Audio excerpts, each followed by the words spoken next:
আমার মনে হয় কি অ্যাকশনের যে ছবিগুলো অ্যাকশনের পাশাপাশি একটা অশ্লীলতা প্রদর্শন করা হয়, যেটা আমার ব্যক্তিগত মতামত। তো সেই জন্য আমি পার্সোনালি অ্যাকশন মুভিটা আর কি বর্তমানে অ্যাভয়েড করছি, যেটা মানুষে বলে যে কপি বা ভারতের যে একটা কপি সেকশন, যেটা ওই কারণে ওই অ্যাকশন মুভির দিকে আমাকে ঠিক টানে না। প্রথমত এখানে যা লাস্ট সিজন দেখলাম, আগে বুঝতে পেরেছিলাম যে টিকিট পাবো না, সেজন্য আগে অনলাইনে বুকিং করে এসেছিলাম। তো বনলতা এক্সপ্রেস দেখার জন্য এসেছি। প্রথমত সাধারণ জনগণের যে রিভিউ, সেটা বনলতা এক্সপ্রেসে অনেক পেয়েছি, যেটা নেগেটিভ রিভিউ একটাও আমি পাইনি এখন অবধি, যেটা অন্যান্য সিনেমায় আমি বেশ কয়েকটাই পেয়েছি। তো সেক্ষেত্রে আর কি সিদ্ধান্ত নেওয়া যে বনলতা এক্সপ্রেস দেখার জন্য। আর তার উপর হুমায়ুন আহমেদের গল্পের বই পড়ে যেহেতু ছোটোদের বড় হয়েছে, তো সেখান থেকে একটা আবেগ কাজ করে।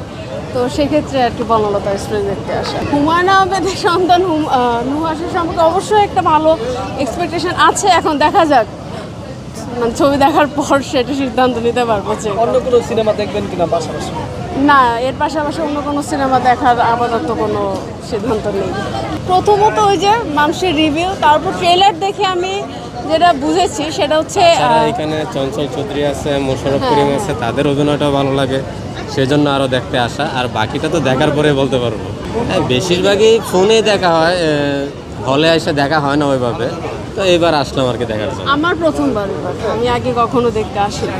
এই বর্তমানে যে সিনেমাগুলো আসতেছে, আগ্রহ এখন বাড়তেছে দেখার জন্য। যেমন এর আগে হাওয়া সিনেমাটা আসলো, সেটাও দেখার প্ল্যান ছিল, আসতে পারি নাই তখন।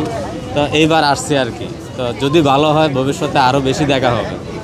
আমার মনে হয় কি অ্যাকশনের যে ছবিগুলো অ্যাকশনের পাশাপাশি একটা অশ্লীলতা প্রদর্শন করা হয়, যেটা আমার ব্যক্তিগত মতামত। তো সেই জন্য আমি পার্সোনালি অ্যাকশন মুভিটা আর কি বর্তমানে অ্যাভয়েড করছি, যেটা মানুষে বলে যে কপি বা ভারতের যে একটা কপি সেকশন, যেটা ওই কারণে ওই অ্যাকশন মুভির দিকে আমাকে ঠিক টানে না।